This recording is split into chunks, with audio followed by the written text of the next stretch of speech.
Programme बहार रमजान में आपको खुश आमदीद कहते हैं और हमारे साथ एक कॉलर हैं, उनको शामिल करते हैं प्रोग्राम में। हेलो, अस्सलाम वालेकुम। वालेकुम अस्सलाम जी, मैंने पूछना था सवाल कि क्या ईद नमाज औरत पे फर्ज है, और अगर हाँ तो वो क्या घर बैठ के पढ़े या ईदगाह पर मर्दों के साथ? ठीक है। अच्छा, मेरा सवाल ये है कि मैंने ये सुना था कि जो हैज की दिनों में ना औरतें ईदगाह में जाती हैं, क्या ये सही है? ठीक और है। तीसरा अच्छा, मेरी बहन ने सवाल किया है, बेशक ये सवाल हमारे प्रोग्राम से ताल्लुक नहीं रखता, लेकिन फिर भी हमारे साथ मौजूद हैं प्रोफेसर साहिबा, तो हम आपको सवाल का जवाब जरूर देंगे। जी प्रोफेसर साहब, आपने सवाल उनका सुना? रिपीट कर दीजिए। जी बिल्कुल, वो ये पूछना चाह रही है कि ईद की नमाज के लिए खवातीन को ईदगाह में जाना चाहिए, और अगर हैज के दिन हो तो उन दिनों में भी उनका ख्याल है कि कुछ औरतें जाती हैं। ये मेरा ख्याल है कि इनको ये बात मालूम जरूर है, लेकिन ये बड़ी अच्छी बात होती है कि क्वेश्चन करके लोगों तक वो बात पहुंचानी है कि इस्लाम में इसकी इजाज़त है, और हुजूर नबी करीम सल्लल्लाहु अलैहि वसल्लम की हदीस मुबारका है कि तुम अपने घर वालों को, अपने ख़ानदान वालों को अपने साथ जो है वो लेकर जाओ ईद की नमाज़ पढ़ने के लिए।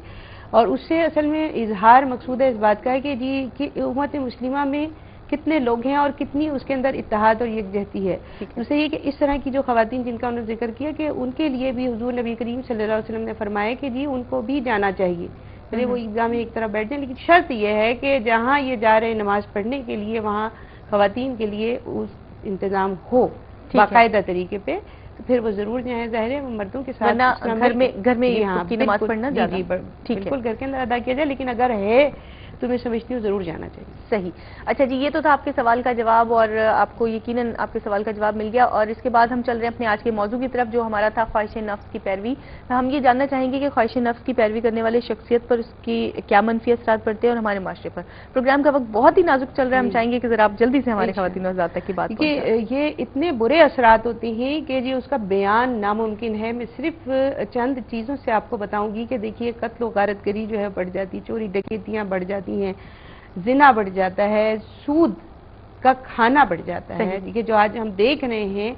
और उसके बाद में ऐसी ऐसी तरीकों से इजहार होता है उन चीज़ों का जिसको आज कहा जाता है आज़ादी। यानी इंसान की जो अपनी आज़ादी है ना, पर्सनल राइट जो है वो इतने ज़्यादा उन्होंने बढ़ा ली हैं कि जी वो मादर पिदर आज़ादी हो गई है, और उसमें वो ये ख्याल नहीं करते कि दूसरों की आज़ादी को भी मजरूह कर रहे हैं। चुनांचे इज़्ज़त नफ्स जो है वो एक इंसान की शख्सियत को बिल्कुल डैमेज कर देती है, बिल्कुल ख़राब कर देती है, और फिर उसके हाथ में अपने नफ्स की बागडोर नहीं रहती, बल्कि नफ्स उसके ऊपर सवार हो जाता है। सही। और इस्लाम ने इसको मना किया है। इस्लाम कहता है कि अपने नफ्स को अपने कंट्रोल में रखो। नफ्स एक मुंह जोर घोड़े की मानिंद है, उसकी बागों को अपने थामे रखो और उसको अपने मुताबिक चलाओ। सही, बहुत खूब। खुद उसके मुताबिक नहीं चलो, उसको अपना इलाहा, अपना माबूद नहीं बनाओ। ठीक है, बहुत खूब। और यकीनन आज आपको पता चला होगा ख़वातीन हज़रात के ख्वाहिश नफ्स की पैरवी करने वाले लोग किन किन बुराइयों में मुब्तला हो जाते हैं। तो कोशिश करनी चाहिए हमें कि हम इन तमाम चीज़ों से अपने आप को बचाएं।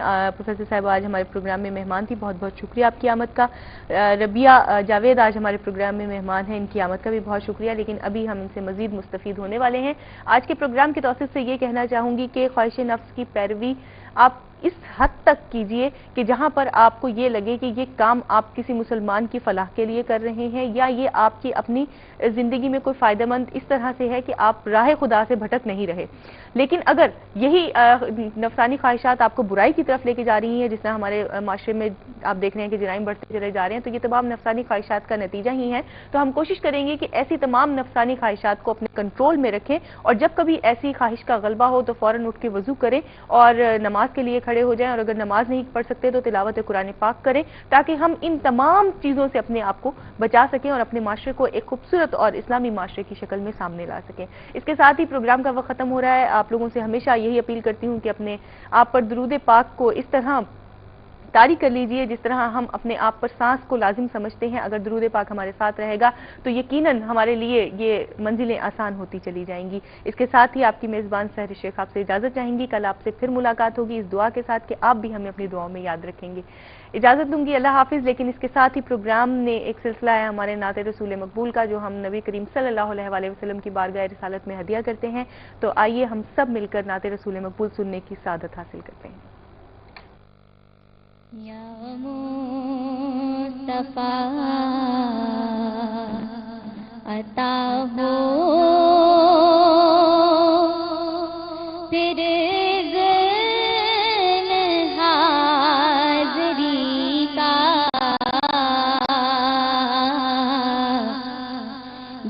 مصطفیٰ عطا ہو پھر ذن حاضری کا کر لوں نظارہ آ کر میں آپ کی گلی کا یا مصطفیٰ خدا را ایک بار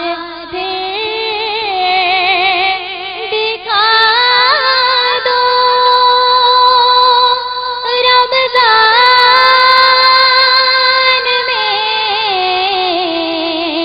مدینہ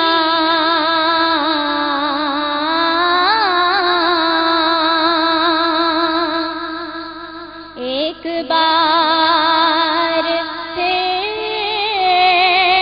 دکھا دو رمضان میں مدینہ بے شک بنا.